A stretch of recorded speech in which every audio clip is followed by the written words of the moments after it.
اعوذ باللہ من الشیطان الرجیم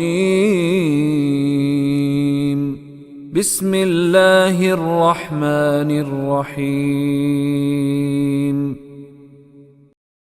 قل آمنوا به او لا تؤمنوا ان الذين اوتوا العلم من قبله اذا يتلى عليهم يخرون للاذقان سجدا قل کہہ دیجیے فعل امر ہے. آمن ایمان لے یا فعل امر ہے. آما نہ ہوتا تو اس کے معنی ہوتے ہیں وہ ایک شخص ایمان لایا. یومینو وہ ایمان لاتا ہے یا لائے گا, لیکن آگے آمن ایمان لا. آمینو تم ایمان لاؤ, بھی بے پر اور ہی اس پر, اس قرآن پر تم ایمان لاؤ.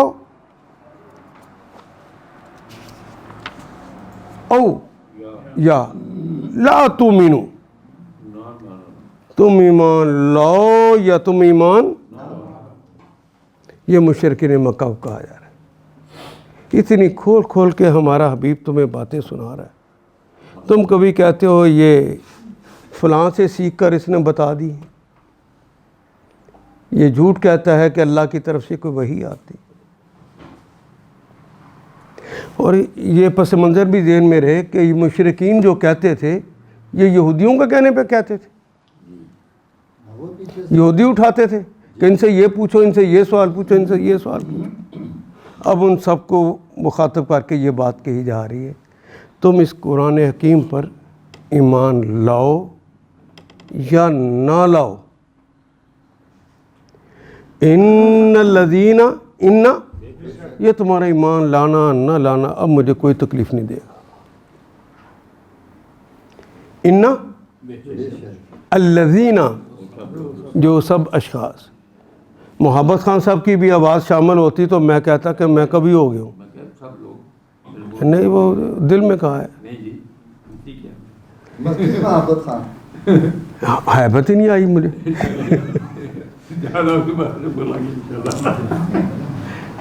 ان الذین بے شک جو سب اشخاص اوتو عطا آتی ہے نا, عطا کرنا الف اور تے سے, یہ پہلے کے اوپر پیش آ گئی ہے. اوتو مجہول ہے. جو علم دیے گئے, اوتو واو الف جمع کی علامت, یہ جو پیش آ گئی ہے تے کے اوپر یہ بھی واو کی وجہ سے آئی ہے. اوتو جو علم دیے گئے, من قبل ہی, من سے قبل ہی, اس قرآن حکیم سے پہلے جو علم دیے گئے, یعنی وہ آج اپنے آپ کو چاہے یہود کہیں چاہے نصارہ کہیں, وہ حضرت موسیٰ, وہ حضرت داؤد, وہ حضرت سلمان, وہ کسی کے بھی ماننے والے ہوں, وہ حضرت یحییٰ کے پیروکار ہوں. آیات تو سب پہ نازل ہوئی تھی نا, ان کے ماننے والے ہوں یا حضرت عیسیٰ کے ماننے والے ہوں. من قبل ہی ایسے لوگ جن پر یہ آیات نازل ہوئی تھیں, جن کا نام تورات ہے, جن کا نام زبور ہے, جن کا نام انجیل ہے, جن کو مختلف صحیفے نازل ہوئے, وہ سارے لوگ اذا جب, یتلا جب تلاوت کی جاتی ہے, کوئی دوسرا ان پہ تلاوت کرتا ہے, پڑھ کر سناتا ہے. تلا یتلو, اس نے تلاوت کی. تلا پیچھے پیچھے چلنا, پیروی کرنا, جنہوں نے سمجھ کر اس کو پڑھ لیا, پڑھا نہیں خالی. تلا یتلو پیچھے پیچھے چلنا, مفہوم کے پیچھے رہنا. جنہوں نے ان آیات کو جو پہلے نازل ہوئی تھیں تورات زبور انجیل کی صورت میں یا صحف کی صورت میں, ان کی تلاوت کر لی. جب ان پہ کوئی تلاوت کرتا ہے یا اس قرآن حکیم کی ان پہ کوئی تلاوت کرتا ہے. یتلا علیہم، علی پر، ہم ان سب پر، علیہم ان سب پر کٹھا لکھنے کے لیے یہ علی کا جو الف مکسورہ تھا اس کی جگہ پہ 2 نقطے لگے ہیں، اس لیے علیہم کلمہ بن گیا. یخرون، یہ تو فعل مضارع کی علامت، واؤن تو جمع کی علامت. خرہ یا خرو کہتے ہیں اوندے منہ گر پڑنا، منہ کے بل اس طرح گرنا. وَإِذَا يُتْلَى عَلَيْهِمْ، جب ان پر ان کی تلاوت کی جاتی ہے، اس قرآن حکیم کی تلاوت کی جاتی ہے تو اوندے منہ گر پڑتے ہیں. لِلْأَذْقَانِ، 2 لام آگے، 1 لام آئے تو کے لیے یا یقیناً، لیکن 2 لام آ جائیں تو یقیناً اس کے معنی ہوتے ہیں کے لیے. اس کے کیا معنی ہوں گے؟ کے لیے. آج پھر میں نے وہی غلطی کر لی. ایک جگہ میں نے پہلے کہا یقیناً اس کے معنی ہوتے ہیں کے لیے، تو انہوں نے کہا جی آپ نے تو یقیناً کہا تھا.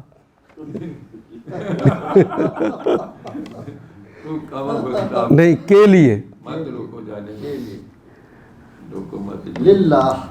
للہ، للاذقان، لام کے لیے. زکن کہتے ہیں ٹھوڑی کو، زکن کہتے ہیں ٹھوڑی کے اوپر اگنے والے بالوں کو. زکن کہتے ہیں اس داڑھی کو. داڑھی شرف ہے، لاہیہ بھی کہتے ہیں، لیکن یہ جو بال ہیں جو اس کے اوپر اگتے ہیں اسے زکن کہتے ہیں. فرینچ کٹ، اس کے بل پر منہ زمین پر گر پڑتے ہیں.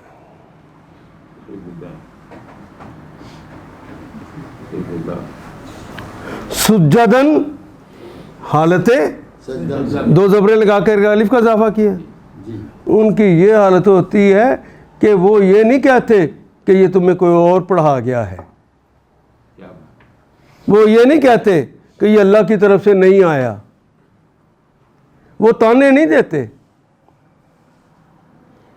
چاہے وہ یہود میں سے تھے، چاہے وہ نصارہ میں سے تھے، جب وہ سنتے ہیں اللہ کی آیات کو تو منہ کے بال سالتے سجدہ میں گر جاتے. یہ قرآن حکیم ان کی تعریف کر رہا ہے کہ سارے لوگ ایک جیسے نہیں ہیں. اے محمد، اگر یہ لوگ نہیں مانتے تو تو کیوں پرواہ کرتا ہے؟ کیا انہی میں سے وہ لوگ نہیں ہیں؟ جب ان پر آیات نازل ہوئی تھیں، وہ تورات کی صورت میں، وہ زبور کی صورت میں، وہ انجیل کی صورت میں، کیا ان آیات کے اندر انہوں نے پڑھا نہیں تھا کہ ایک نبی آنے والا ہے، اس کے اصحاب کے سینے انجیلیں ہوں گی؟ یہ تو بائبل کا مقدس جملہ ہے. کیا انہوں نے پڑھا نہیں تھا کہ ایک نبی آنے والا ہے؟ تو یاد ہے آپ کو، اسی لیے تو محمد رسول اللہ صلی اللہ علیہ وسلم سفر کر رہے ہیں، بچے ہیں ابھی. وہ واقعہ آپ نے پڑھا ہوگا. تو راہب نے کیا کہا تھا کہ اس کا باپ کون ہے؟ تو حضرت ابو طالب نے کہا میں ہوں. کہتا نہیں، ممکن نہیں کہ اس کا باپ اس وقت زندہ ہو، ممکن نہیں ہے. ہم نے تو نشانیاں جو پڑھ رکھی ہیں، جس طرح درختوں کی صورتحال ہم نے دیکھی ہے، جس طرح سایہ کرتے انہیں دیکھا ہے، جو ہم نے علامات پڑھ رکھی ہیں، اس کا باپ اس وقت زندہ نہیں ہو سکتا. ان کا سچ کہتے ہو کہ اس کا باپ زندہ نہیں، میں چچا ہوں. نشانیوں کا تو پتہ تھا، اور جو سچے لوگ تھے اس نبی کو، یعنی یہ جو یہود اور نصارہ آپس میں جب لڑے بھی ہیں تو تب بھی کہتے تھے کہ وہ جو نبی آنے والا ہے، کتابوں میں موجود تھا تبھی کہتے تھے نا، وہ جو نبی آنے والا ہے دیکھنا وہ ہماری حمایت کرے گا، تمہاری نہیں کرے گا. تو سچا نبی تو تم اپنی کتابوں میں پہلے سے مان چکے ہو. لیکن جب عصبیت داخل ہو جائے تو قرآن حکیم میں لکھا ہوا وَلَا تَفَرَّقُوا چھوڑ دیتے ہیں لوگ پڑھنا. نہ کوئی بات سمجھا سکا جی.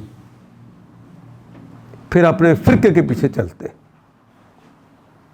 جب صوبائی عصبیت آ جاتی ہے، جب قبائلی عصبیت آ جاتی ہے، تو امیہ کے لوگ مسلمانوں کو قتل کرنے لگ جاتے ہیں اور مسلمانوں کے تحت ایک کر دیتے.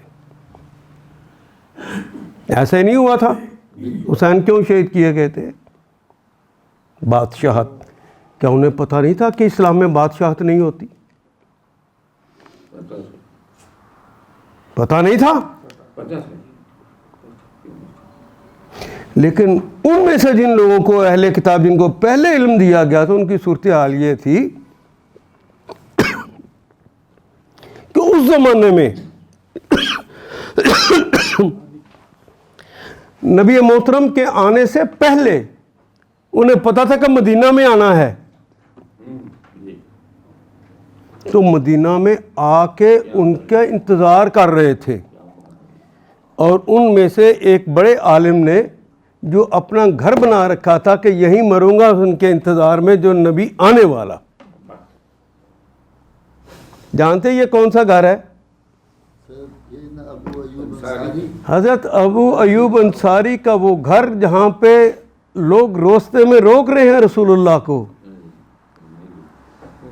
کہا یہ مامور ہے، یہ اللہ کی طرف سے اس کو حکم ہے، جہاں جا کے رکے گی میں نے وہیں اترنا ہے. تو حضرت موسیٰ کے سچے ماننے والے نے جہاں پر پڑاؤ ڈالا تھا، جو اپنا گھر بنایا تھا، یہی گھر ایوب انصاری صاحب نے لیا تھا اور وہیں پہ آ کے رسول اللہ نے پہلا قدم جمایا تھا. نشانیاں ساری پتہ تھیں. عصبیت کوئی بھی آ جائے،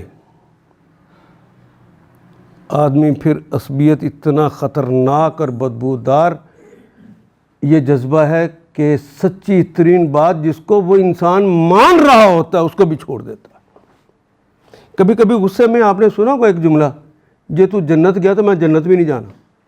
ہاں یہ کہتے بیوی ہے والی میری تو پھر میں جنت نہیں جانا. بالکل. ڈاکٹر صاحب کے تجربے بڑے وسیع ہیں.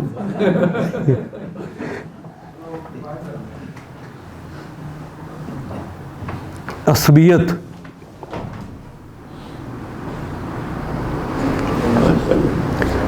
وہ تو حالت سجدہ میں گر جاتے ہیں کہ ہاں یہی تو آیات تھیں جن کا ہمیں انتظار تھا، دیکھو ہمارے دین کی توضیح کر رہی ہے. اور یہ سوچ کر وہ حالت سجدہ میں گر جاتے. ان کی مزید تعریف کی وَيَقُولُونَ سُبْحَانَ رَبِّنَا إِن كَانَ وَعْدُ رَبِّنَا لَمَفْعُولًا. وَيَقُولُونَ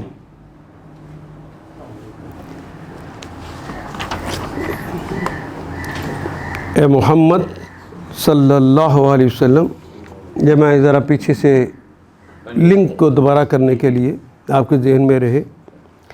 اس قرآن کو ہم نے حق کے ساتھ نازل کیا ہے اور حق ہی کے ساتھ یہ نازل ہوا ہے. اے محمد صلی اللہ علیہ وسلم، تمہیں ہم نے اس کے سوا کسی اور کام کے لیے نہیں بھیجا کہ جو مان لے اسے بشارت دے دو اور جو نہ مانے اسے متنبع کر دو. بشیروں و نذیرا، ہم نے یہ بنا کر بھیجا ہے. وَمَا أَرْسَلْنَاكَ إِلَّا مُبَشِّرًا وَنَذِيرًا. اور اس قرآن کو ہم نے تھوڑا تھوڑا کر کے نازل کیا ہے، تدریج کے ساتھ نازل کیا ہے، موقع کی ضرورتوں کے تحت نازل کیا ہے، تاکہ تم ٹھہر ٹھہر کر اسے لوگوں کو سناؤ. اور ہم نے موقع پہ موقع اسے تدریج سے اتارا. اے محمد ان لوگوں سے کہہ دو تم اسے مانو یا نہ مانو، اب مجھے اس کی پرواہ نہیں.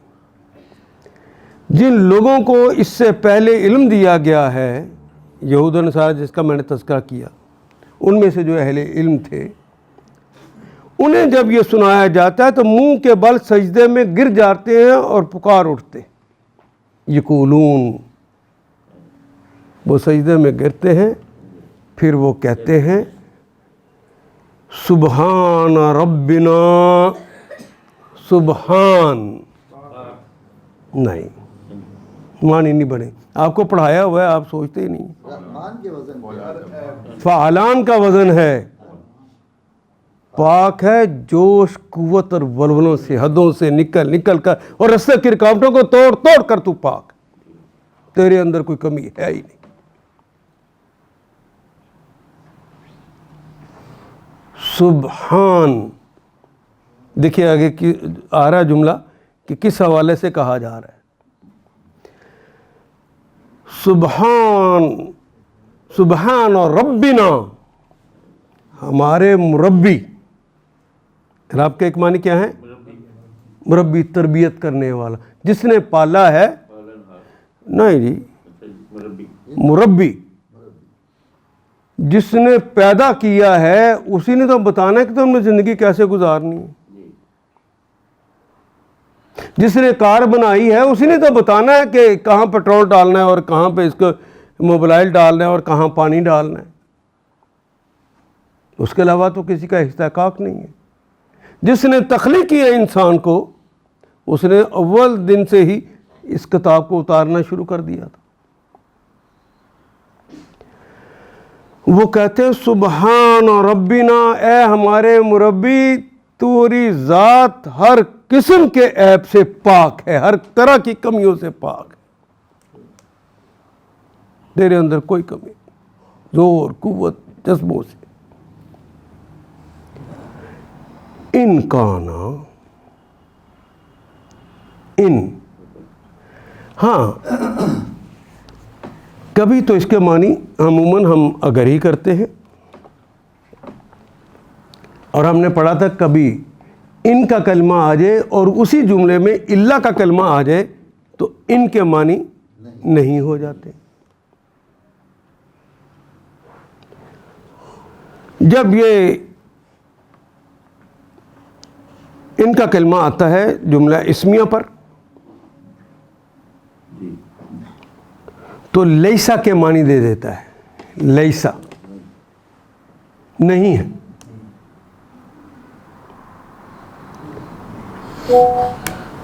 اور اگر فعل کے اوپر آ جائے جس طرح اب آیا ہے، اگر فعل کے اوپر اور مضارع بھی نہیں ہے،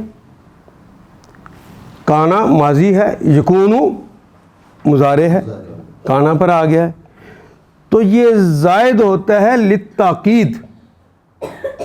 یہ یہاں پہ ان جو ہے زائد ہے تاکید کرنے کے لیے، زور دینے کے لیے، یقیناً کے معنوں میں. اب دیکھیں یہاں پہ دو جگہ زور دیا جا رہا ہے. ایک جب عام عبارت سے ہٹ کر کوئی کلمہ استعمال کیا جاتا ہے یہ توجہ دلا کھینچتا ہے. ہیں ان کا ایسے آ گیا یہاں پر، آگے پھر لام پڑھیں گے تو پتہ چل جائے گا یہ تو ڈبل تاکید کر دی گئی، زائد تاکید، تاکید کے اوپر ایک زائد تاکید ہے. ان کانا، ان اگر، کانا ہے وعد ربنا، ان اگر کہیں گے تب بھی جملہ نہیں صحیح بنتا، لیکن اسے زائد مانتے ہیں یقیناً کے لیے.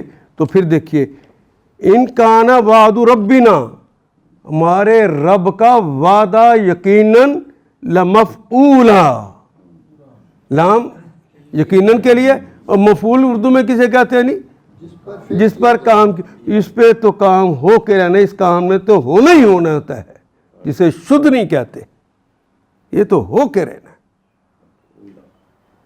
لمفعولا،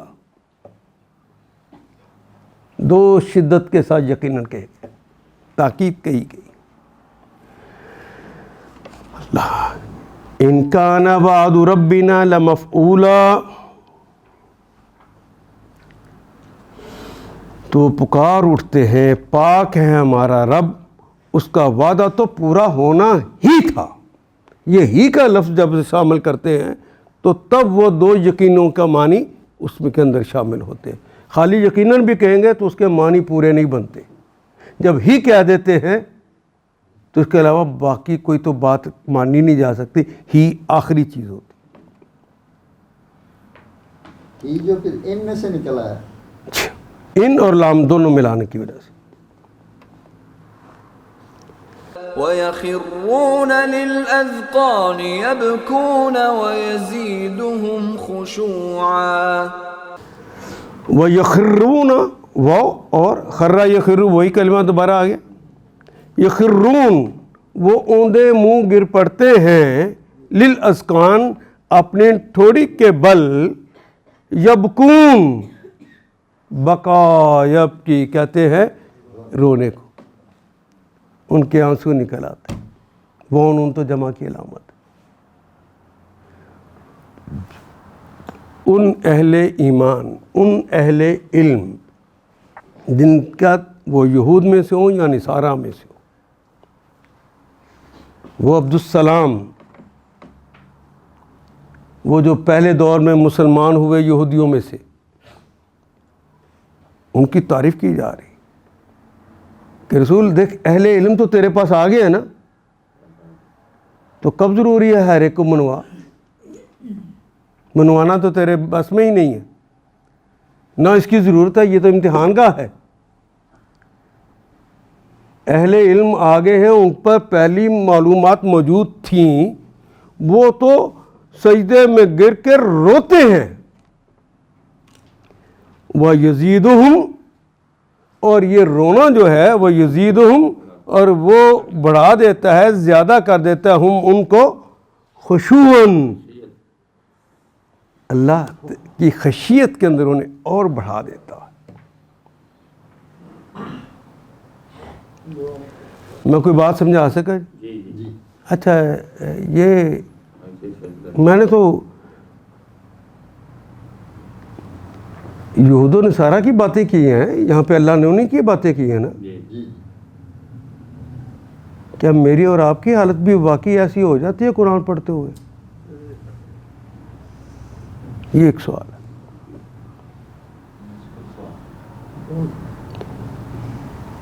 وہ جب آپ شبینہ کر رہے ہوتے ہیں، وہ جب آپ تراویح پڑھ رہے ہوتے ہیں، یہی سوچ کے کہ میں نے سمجھ کے رب کے اوپر حضور باتیں سن کر ان کی، اور پھر سوچیں گے تو آپ کے آنسو نکلیں گے نا، چھو منتر سے تو نہیں نکلنے نا، دل کے اوپر اثر ہوگا تو نکلیں گے نا. ہاں ایک اور بات بھی کہوں، ہاں نکلتے ہیں لوگوں کے آنسو، واہ واہ کرتے ہیں، سبحان اللہ بھی کہتے ہیں، لیکن کسی کی خوبصورت آواز پر کہہ رہے ہوتے ہیں، اللہ کے کلمات پہ نہیں کہہ رہے ہوتے. انہیں پتہ ہی نہیں ہوتا کہ اللہ نے کیا کہا. وہ تو مطلوب ہی نہیں تھا.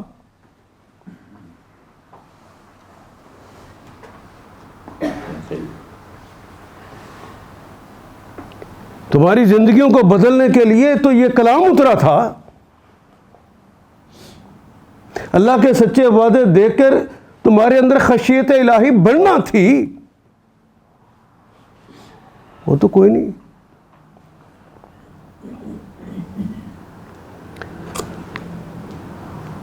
اچھا یہ فعل کن کا ہے، کن کی بات بتائی جا رہی ہے؟ سیدنا عبداللہ ابن السلام رضی اللہ عنہ.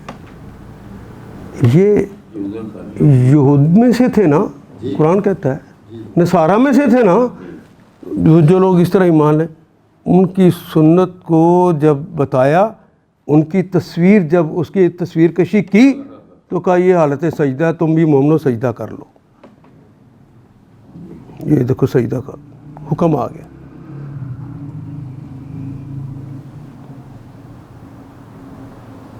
مومنو تم بھی سجدہ کر لو.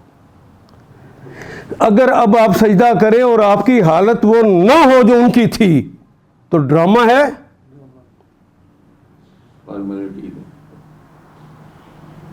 نہیں، پہلے دلوں کو بدلو پھر سجدہ کرو.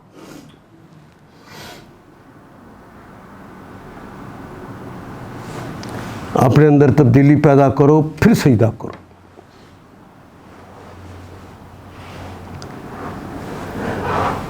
محبوب کا خط آ جائے تو پڑھنے کو بار بار جی چاہتا ہے یا نہیں چاہتا؟ اور بعض جملوں پہ آ کے آدمی ٹھہر جاتا ہے نا، بالکل پھر ساری باتیں یاد کر کے کبھی آنسو بھی نکلتے ہیں نا، کبھی خوشی کے بھی نکلتے ہیں، کبھی غم کے نکلتے ہیں، ہوتا ہے ایسا۔ تو اگر اللہ محبوب ہے تو اس کا خط آیا ہوا ہے، تو میری تو حالت ایسی نہیں ہوتی، تو مجھے اپنے ایمان کی خیر منانی چاہیے یا نہیں منانی چاہیے؟ ان کی یہ سنت کو جو کہ خود اسلام کہہ رہا ہے کہ وہ پہلی قوموں میں سے یہود اور نصارہ میں۔ دیکھیں آل عمران میں آیت نمبر ہے 113 سے 15، لیسوا سواء، یہ سب برابر نہیں ہیں، یہ سارے یہودی جو نصارہ جو ہے ان کے سارے لوگ آپ برابر نہیں ہیں، ایک جیسے نہیں ہیں، ان کا رویہ ایک جیسا نہیں ہے۔ من اہل الکتاب، اہل کتاب میں سے سارے ایک جیسے نہیں ہوتے، ان میں ہے امت قائمت، سیدھے رستے پر چلنے والے بھی تو ہیں، پھر انہیں کی تعریف کی جا رہی۔ یتلون آیات اللہ آناء اللیل، رات کی تنہائیوں میں وہ اس کی آیات کی تلاوت کرتے ہیں۔ کبھی آپ کو موقع ملا ہو تنہائی میں اس قرآن کو پڑھیں اور کوئی لفظ رک جائے، دل پہ ٹھہر جائے، تو آپ بھی اس کے ساتھ ٹھہر جائیں اور اپنے دل کا اور اپنے عمل کا ذرا مقابلہ کر کے دیکھیں، کیا واقعی میرا دل بھی اور میرا جسم بھی، میری روح بھی اسی طرح ہے جو یہ مطالبہ کر رہا ہے قرآن مجھ سے؟ کیفیت بدلے گی کہ نہیں؟ بدلے گی۔ یہ خشیت میں زیادہ کر دیتا ہے۔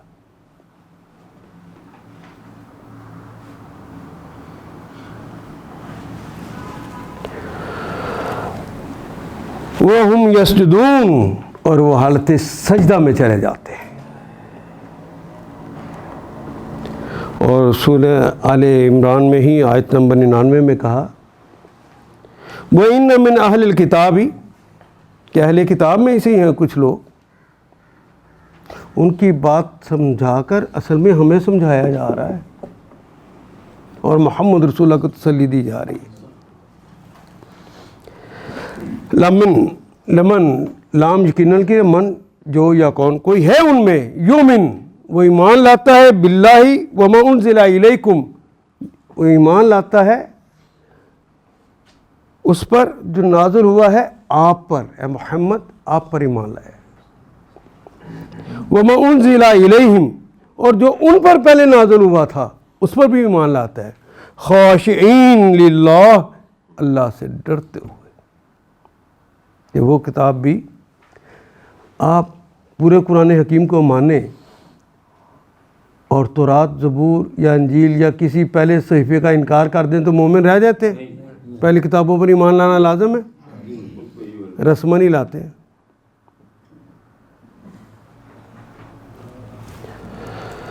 لا یشترون بآیات اللہ ثمنا قلیلا اولئک ہم اجرہم عند ربہم، ان کا اجر ان کے رب کے پاس محفوظ ہے۔ نہیں چاہتے آپ کا بھی اجر اور میرا اجر اللہ کے ہاں ہو؟ ان اللہ سریع الحساب، اللہ تو فوراً ہی فیصلے فرما دیتے، کرو نیکی پورا اجر لے لو۔ اس دل کی کیفیت کو بدلنے کی کوشش کریں۔ جب تک یہ دل کی کیفیت نہیں بدلتی اس کا بھی آپ کو کوئی بہت زیادہ فائدہ نہیں ہونا۔ یہ جو اینکر پرسن بیٹھے ہوتے ہیں ان کے پاس بھی بڑا علم ہوتا ہے، بہت بولتے ہیں، لیکن خشیت نہیں ہوتی، حق نہیں ہوتا۔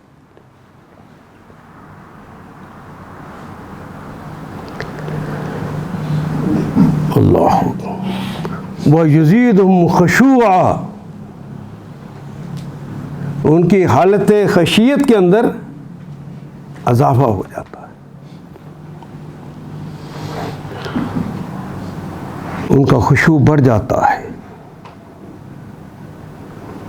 یہ بات بتا کر کہا کہ مومنو سجدہ کر دو. اب یہاں یہ آیت سجدہ قرار دے دی. دیکھیے سنت کن کی ہے؟ یہ اہل کتاب کی.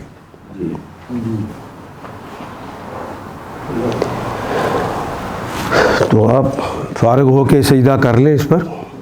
قل ادعوا الله أو ادعوا الرحمن أيما تدعوا فله الأسماء الحسنى ولا تجهر بصلاتك ولا تخافت بها وابتغ بين ذلك سبيلا. قل ادعوا الله أو ادعوا الرحمن. قل کہہ دیجئے ادعو پکارو، دعا اس نے پکارا، یدعو پکارتا ہے یا پکارے گا. ہمارا دعا کا کلمہ ہماری زبان میں استعمال ہوتا ہے. واو الف تو جمع کی علامت ہے. تم سب پکارو اللہ کو، او ادعو یا پکارو الرحمن، رحمان. این کوئی بھی، این یہ 1.5 میں سے ہے. این کوئی بھی. ما تدعو، ما جو، تدعو جو تم پکارتے ہو، فلہو فا پس لہو اس کے لیے ہے الاسماء نام، اسم کی جمع ہے اسماء، الحسنى سارے کے سارے خوبصورت نام ہیں. جس نام سے بھی تم پکارو. اے نبی صلی اللہ علیہ وسلم ان سے کہو اللہ کو پکارو یا رحمان کو پکارو. اللہ کہہ کر بلاؤ یا رحمان کہہ کے پکارو. جس نام سے بھی پکارو اس کے لیے سب اچھے نام ہیں. اچھا یہ ہم کہتے ہیں 99 نام ہے اللہ کے، کیا واقعی 99 ہیں؟ زیادہ. قرآن حکیم کا تو دعویٰ یہ ہے کہ سارے سمندر سیاہی بن جائیں اور سارے درخت قلم بن جائیں، یہ ختم ہو جائیں گے، رب کی صفات ختم نہیں ہوں گی.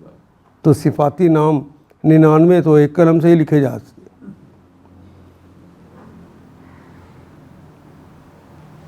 میں کوئی بات سمجھ آ سکا کہ نہیں؟ جی. ایک دن نبی محترم صلی اللہ علیہ وسلم مکہ میں حالت سجدہ میں دعائیں کر رہے تھے. حالت سجدہ میں تو دعائیں کرتے ہوئے یا اللہ یا رحمان، یا اللہ یا رحمان کہہ کے کہہ رہے تھے. تو آپ کو جس بات میں آواز اونچی ہو جاتی ہے تو کفار نے دیکھا، کہتے ہیں کہ یا اللہ بھی کہہ رہا ہے یا رحمان بھی کہہ رہا ہے، ہمیں تو ایک خدا کا کہتا ہے، آپ دو کو پکار رہا ہے، شرک تو خود کر رہا ہے تو ہمیں شرک سے منع کرتا ہے. انہوں نے طنز کی. تو یہاں بتایا جا رہا ہے کہ اس اللہ کے صفاتی نام ہے جس نام سے بھی پکارو. اس لیے کتنے نام ہیں. محمد رسول اللہ نے وہ حدیث جو کہ ہم ہر روز آخر پہ دعا پڑھتے ہیں، اس کے آغاز میں یہ جملے کہے رسول اللہ نے، اے اللہ میں آپ کو آپ کے سارے پیارے ناموں کا واسطہ دیتا ہوں. وہ پیارے نام جو آپ نے کسی نبی کو سکھائے یا کسی کتاب میں نازل فرمائے یا ابھی تک آپ کی جناب کے پاس ہیں، کسی کو بھی نہیں بتائے ہوئے، ان سارے پیارے ناموں کا واسطہ دے کر درخواست کرتا ہوں اجل القرآن ربیع قلبی، قرآن کو میرے دل کی بہار بنا دے. مانگنے کا کوئی طریقہ سمجھ آیا جی؟ ڈائریکٹ بھی مانگو تو کوئی منع نہیں ہے، لیکن غلام کا مانگنا، اس کے ناموں کا واسطہ دے کے مانگنا، یہ آداب تلاوت میں سے، یہ آداب مانگنے میں سے۔ بکھاری بنو،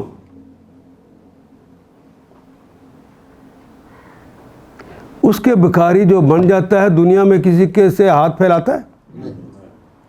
بس اس کے بکھاری بن جاؤ۔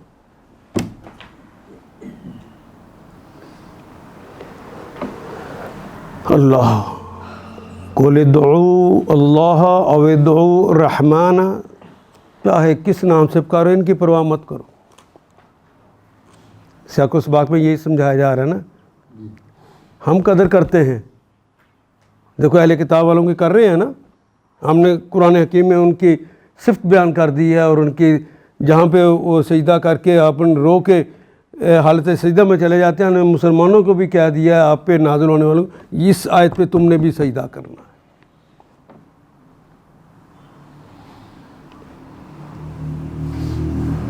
جس نام سے بھی تم پکارو گے، اچھے نام سارے اللہ ہی کے، اچھے نام سارے۔ ولا تجہر بالصلاۃ کا وہ لا تجہر، تے تو مضارع کی علامت لگ گئی، مخاطب کی علامت ہے، یا تا الف اور نون یاد آیا جی؟ جہر، کچھ نمازیں سری ہوتی ہیں، کچھ نمازیں جہری ہوتی ہیں۔ جہری کہتے ہیں جس میں امام اپنی آواز کو بلند کرتا ہے۔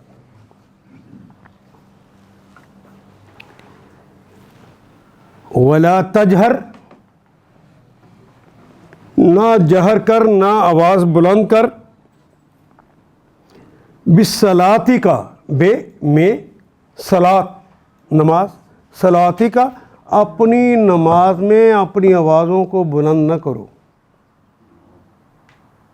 اپنی نماز میں اپنی آوازوں کو بلند نہ کرو۔ ولا، اور نہ ہی تو خافت، نہ خفیہ کر دے، نہ چھپا دے، آواز کو پوشیدہ رکھنا، بیہا اس کے ساتھ، یعنی نماز کے اندر اپنی آواز کو نہ چھپا دے، بالکل دل ہی میں نہ پڑھ، نہ بہت زیادہ اونچی پڑھ۔ وابتغ، ابتغاء یبتغی، ابتغاء کہنے چاہنے کو، ابغا یبغی چاہنا، یہ الف امر کے لیے لگ گیا ہے، چاہو، بین ذالکا، بین ہمارے ذالکا اس کے، سبیلا اس اونچی آواز اور درمیانی آواز کے درمیان رستہ تلاش کر لو، نہ اتنی زور سے بولو کہ دور تک آواز جائے، نہ اتنا آہستہ بولو کہ پیچھے کھڑے لوگوں کو سمجھ بھی نہ آئے۔ نفلوں کا بتایا جا رہا ہے؟ نہیں، ابھی پوری بات بتاتا ہوں۔ ان دونوں انتہاؤں کے درمیان رہنا۔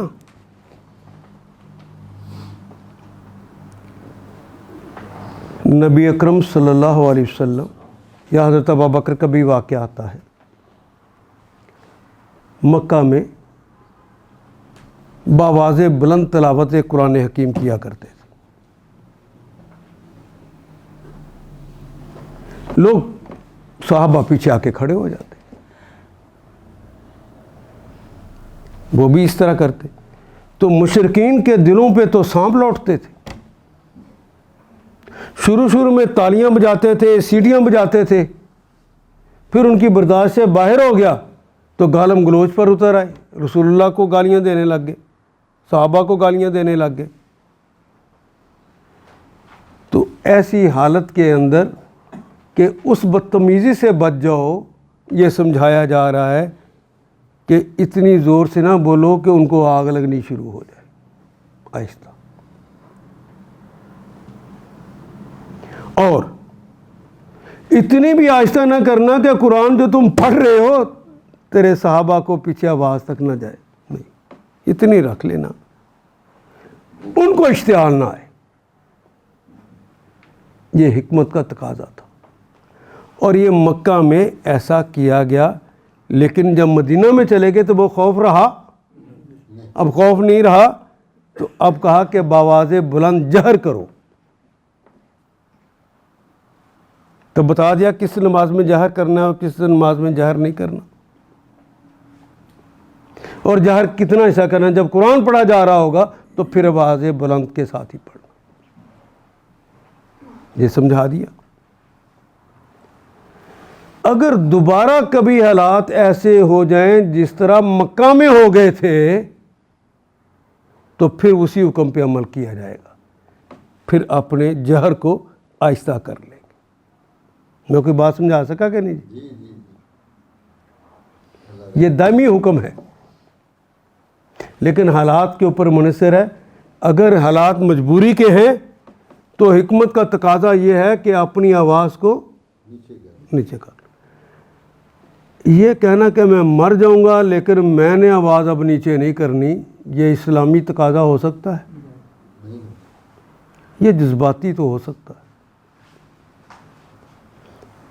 ہم جب زیادہ دین کی طرف ہوتے ہیں تو پھر اس طرح کی حرکتیں شروع کر دیتے ہیں. نہیں، جب مکی دور ہوگا تو مکی دور کے آداب ہوں گے، جب مدنی دور آئے گا تو پھر مدنی دور کے آغاز ہوں گے. میں اس کی مثال دیتا ہوں کہ مکہ میں 13 سالوں میں کوئی ایک دن بھی ایسا آیا تھا کہ محمد رسول اللہ صلی اللہ علیہ وسلم اور ان کے اصحاب کی روزانہ کی بنیاد پر توہین نہ ہوئی ہو. یہ مشرکین مکہ گالیاں دیتے تھے.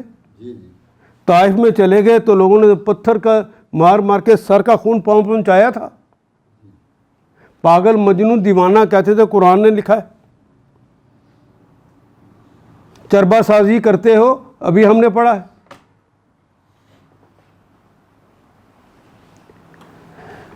دل کو تکلیف دینے والی کوئی ایک اذیت ایسی نہیں جو رسول اللہ کو نہ پہنچائی گئی ہو. خود رسول اللہ نے کہا ہے دین کے رستے میں جتنا میں ستایا گیا ہوں کوئی اور نبی اتنا نہیں ستایا گیا، جبکہ ان سے پہلے حضرت یحییٰ کو آرے سے چیر دیا گیا تھا، زندہ تھا نا، تو حضور کو ان سے زیادہ ستایا گیا ہے.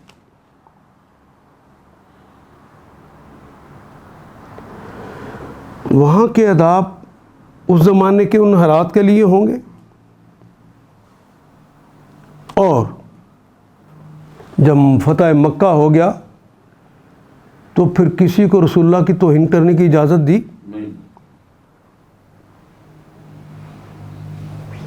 پھر اجازت نہیں مل سکی.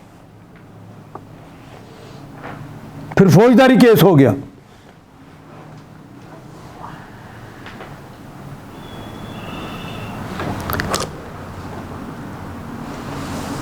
وَابْتَغِ بَيْنَ ذَلِكَ سَبِيلًا، یہ مکی دور میں. مدنی دور میں پھر دوبارہ بآواز بلند قرآن پڑھا جائے گا، اور کہاں کہاں پڑھا جائے گا وہ بتا دیے. فجر میں، مغرب میں، عشاء میں تم نے بآواز بلند پڑھنا ہے. ظہر اور عصر میں تم نے سری پڑھنا ہے. وَقُلِ الْحَمْدُ لِلَّهِ الَّذِي لَمْ يَتَّخِذْ وَلَدًا وَلَمْ يَكُنْ لَهُ شَرِيكٌ فِي الْمُلْكِ وَلَمْ يَكُنْ لَهُ وَلِيٌّ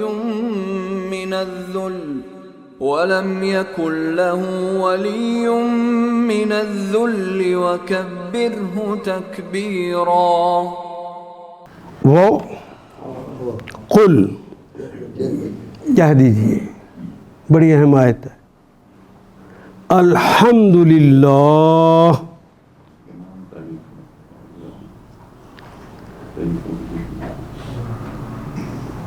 الف لام یہ برائے جنس آیا ہے، تمام انواع اور تمام اقسام کے لیے آیا ہے. تعریف کی تمام اقسام اور تمام انواع للہ، اللہ کے لیے. الحمد، ساری تعریفیں کیا ہوتی ہے جی؟ تعریف